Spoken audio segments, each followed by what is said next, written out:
Halo, selamat pagi anak-anak ibu kelas 9. Salam sehat. Apa kabar anak-anak ibu? Ibu berharap semuanya dalam keadaan baik dan sehat. Dan yang paling utama adalah ibu berharap kamu masih tetap semangat dalam mengikuti pembelajaran kita. Walaupun sampai saat ini kita masih tetap dalam pembelajaran jarak jauh. Baik, hari ini kembali lagi kita bertemu dalam pembelajaran bahasa Indonesia. Tentunya masih tetap bersama Ibu Rismawati Malau SPD. Nah, kalau pada minggu sebelumnya kita sudah membahas mengenai aspek kebahasaan teks cerpen, hari ini materi kita adalah menyunting teks cerpen. Sekali lagi, materi kita hari ini adalah menyunting teks cerpen. Adapun KD kita pada hari ini adalah KD 36, yaitu menelaah struktur dan aspek kebahasaan dan menyunting teks cerpen yang dibaca dan didengar. Sedangkan tujuan pembelajaran kita hari ini adalah sesudah pembelajaran, kamu diharapkan mampu memahami aspek yang harus diperhatikan dalam menyunting teks cerpen. Namun sebelum kita melanjutkan membahas lebih dalam lagi apa aspek yang harus diperhatikan dalam menyunting teks cerpen, kita terlebih dahulu berdoa. Kita tandai diri kita dengan tanda kemenangan Kristus dalam nama Bapa dan Putra dan Roh Kudus. Amin. Bapa kami yang ada di surga, dimuliakanlah namamu. Datanglah kerajaanmu, jadilah kehendakmu di atas bumi seperti di dalam surga. Berilah kami rejeki pada hari ini, dan ampunilah kesalahan kami, seperti kami pun mengampuni yang bersalah kepada kami. Dan janganlah masukkan kami ke dalam pencobaan, tetapi bebaskanlah kami dari yang jahat. Santo Yohanes Bosco, doakanlah kami. Amin. Dalam nama Bapa dan Putra dan Roh Kudus. Amin. Nah, ada beberapa hal yang harus kita perhatikan dalam menyunting teks cerpen. Namun sebelumnya Ibu akan menjelaskan apa itu menyunting. Menyunting itu sama dengan memperbaiki atau melihat suatu kesalahan yang terdapat di dalam teks. Sekali lagi, menyunting itu sama dengan memperbaiki atau melihat kesalahan yang terdapat di dalam satu teks. Nah,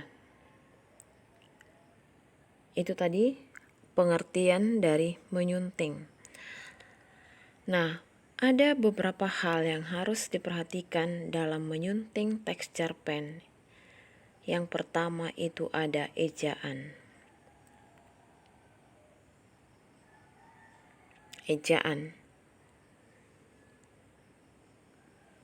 Tentu kata ejaan ini bukan lagi kata yang baru bagi kamu. Karena dari kamu zaman SD juga, gurunya selalu mengatakan, tulis, perhatikan penulisannya sesuai dengan EYD atau ejaan yang berlaku.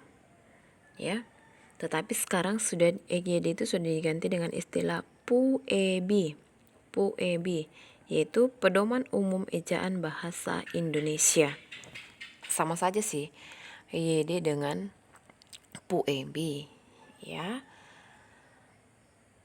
Editor atau penyunting akan melihat teks tersebut menggunakan aturan ejaan yang disempurnakan atau tidak. Jadi kalau nanti terjadi di sana suatu kesalahan dalam penulisan tidak sesuai dengan EYD atau PUEB, ya.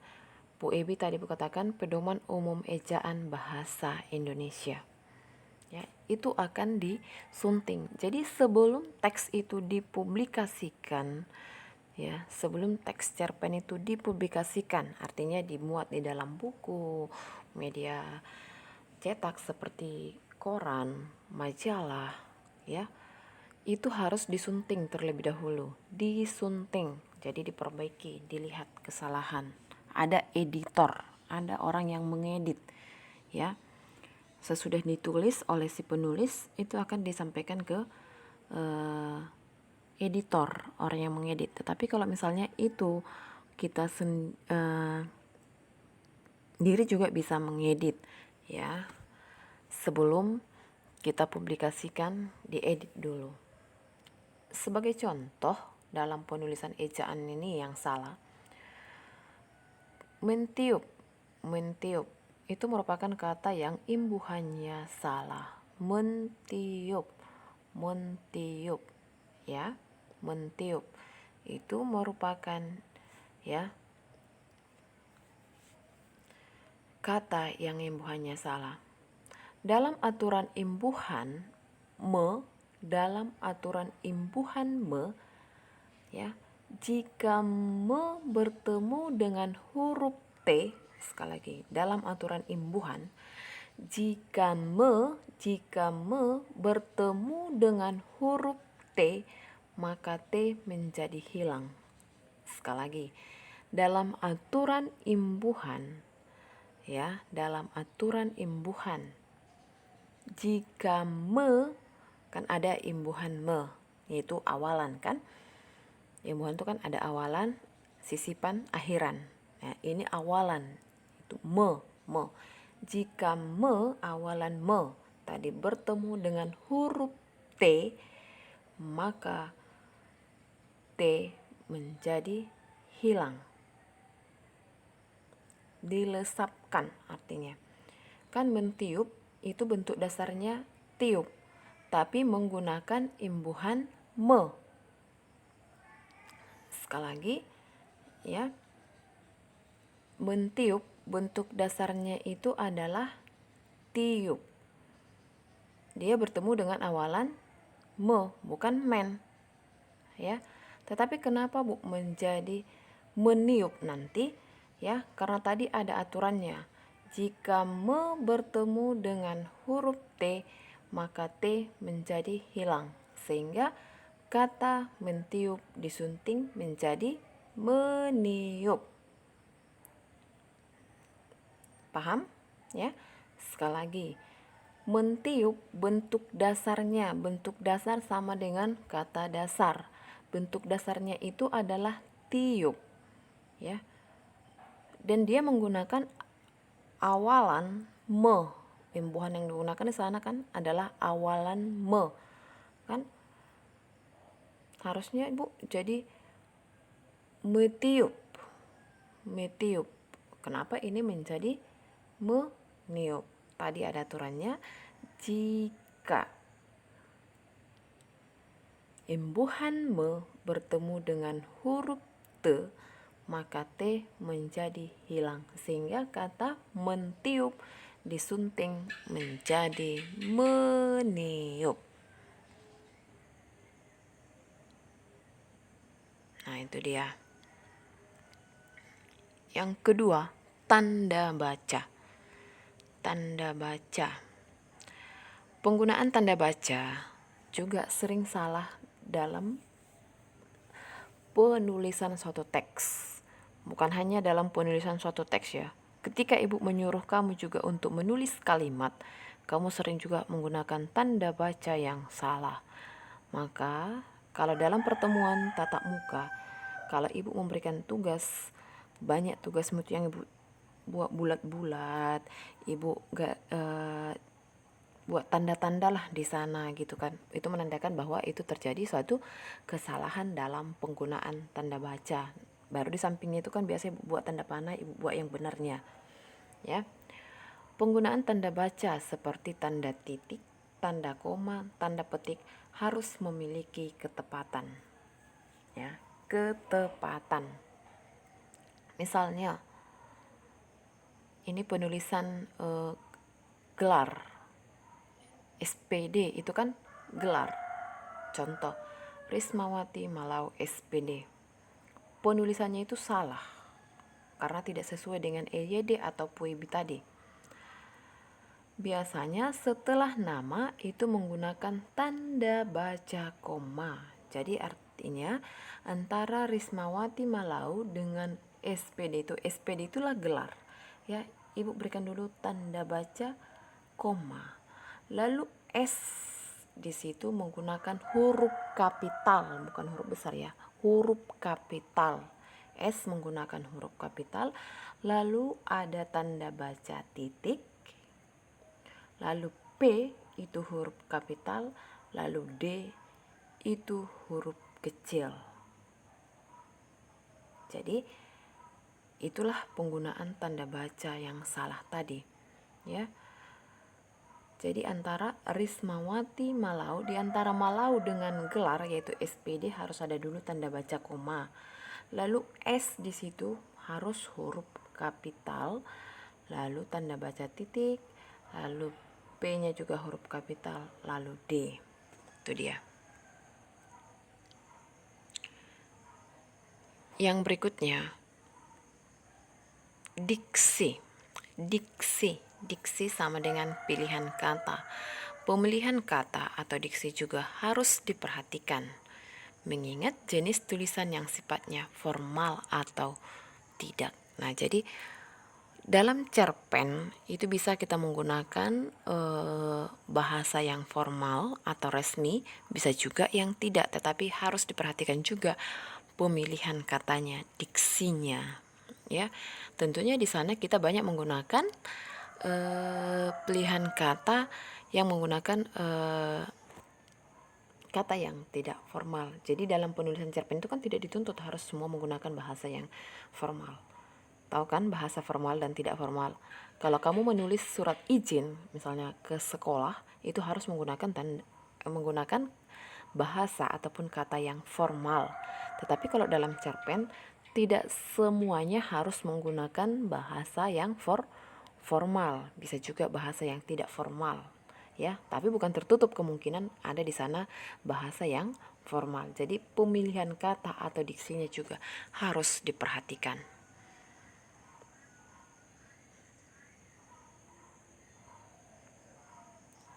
Yang berikutnya,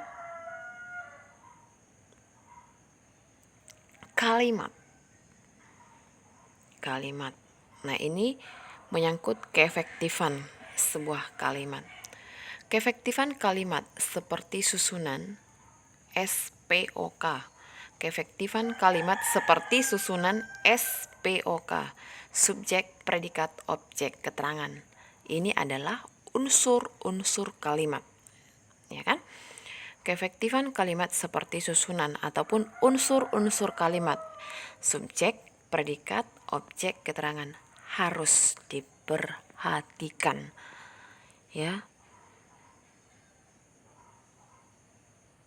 Untuk materi kita berikutnya nanti kita ada mengenai kalimat aktif dan kalimat pasif. Jadi di sana nanti akan Ibu sisipkan nanti itu seperti apa itu unsur-unsur kalimat itu. Ya, karena di antara anak-anak Ibu sudah banyak yang lupa unsur-unsur kalimat itu. Ketika dalam pertemuan tatap muka Ibu tanya, apa saja unsur-unsur kalimat? Bingung dia. Ya kan? Lalu kita harus mengetahui yang mana subjeknya, yang mana disebut predikat, yang mana objek, yang mana keterangan. Oke. Keefektifan kalimat seperti susunan subjek, predikat, objek, keterangan harus diperhatikan. Misalnya ada kalimat seperti ini. Kami saling berpandang-pandangan. Perhatikan ya. Kami saling berpandang-pandangan. Kalimat tersebut tidak efektif. Karena apa? Karena apa di sana tidak efektif? Iya, karena di sana sudah ada kata saling, ya, kata saling. Jadi kalau sudah menggunakan kata saling, cukup hanya membuat berpandangan. Kami berpandang-pandangan atau kami saling berpandangan. Jangan lagi dibuat kami saling, karena saling itu kan sudah maknanya itu menyatakan lebih dari satu. Saling, perbuatan itu dilakukan lebih dari sekali gitu. Kalau berpandangan kan sekali, tapi kalau saling berpandangan itu dilakukan berulang-ulang gitu, ya. Seperti kalau seseorang itu berpidato, sering dikatakan seperti ini. Hadirin sekalian. Kan kata itu salah, ya. Itu tidak efektif. Atau yang paling sering Ibu dengarkan seperti ini kalau ada pembawa acara, ya, atau MC-nya, ya kan. Berikutnya adalah kata sambutan dari Bapak Menteri Pendidikan misalnya. Lalu akan dikatakannya seperti ini, waktu dan tempat kami persilahkan. Itu salah. Penggunaan kalimatnya di sana tidak efektif. Waktu dan tempat kami persilahkan. Kenapa itu salah? Iya, karena kan yang di sana itu kalau dikatakan seperti itu, waktu dan tempat kami persilahkan, maka yang dipersilahkan itu untuk naik, ya, ke atas mimbar atau panggung itu adalah waktu dan tempatnya, bukan Bapak Menterinya. Tapi harusnya diganti menjadi, berikutnya adalah kata sambutan dari Bapak Menteri Pendidikan kepada beliau. Beliau itu kan kata ganti, ya kan? Kata ganti. Kepada beliau kami persilahkan. Ya kan? Sering lagi itu. Ya, banyak ya. Ini masih dalam penggunaan bahasa sehari-hari juga sering terjadi kesalahan dalam penggunaan kalimat, ya, tidak efektif. Ya. Misalnya, anak-anak silahkan naik ke atas. Ya, naik itu tentunya ke atas. Harusnya cukup digunakan anak-anak silahkan naik. Atau ketika tidak menyelesaikan PR kan, dalam pertemuan tatap muka dulu, sering, ya, mungkin Bapak Ibu guru kamu dengar mengatakan seperti ini. Anak-anak yang tidak menyelesaikan tugas silahkan maju ke depan. Maju itu ya jelasnya ke depan, bukan ke belakang, ya. Harusnya cukup dikatakan anak-anak yang tidak menyelesaikan tugas silahkan maju atau silahkan ke depan. Oke, jadi seperti itulah kalimat yang tidak efektif. Oke, yang berikutnya sistematika penulisan. Penulisan paragraf atau teks harus juga diperhatikan, ya. Dalam teks biasanya ditemukan yang berikutnya itu kebenaran konsep. Dalam teks biasanya ditemukan konsep-konsep yang harus diperhatikan, ya.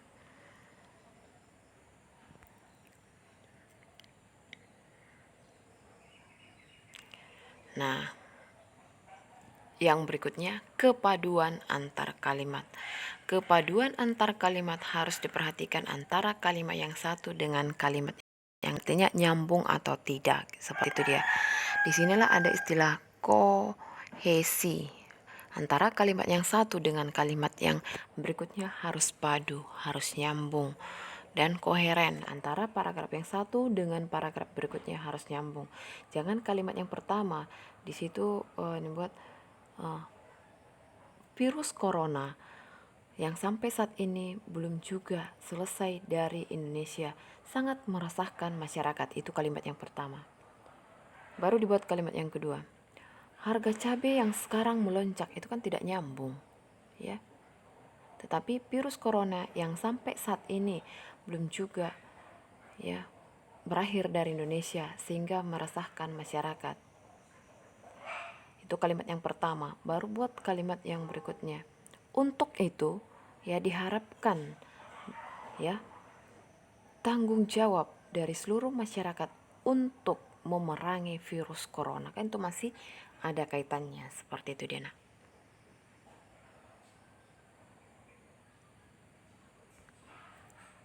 Oke.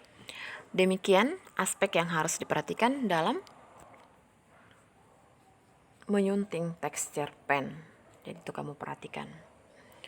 Oke, sebagai penutup, seperti biasanya Ibu akan memberikan oleh-oleh berupa pantun. Cendrawasih burung dara, dulu cari di Papua.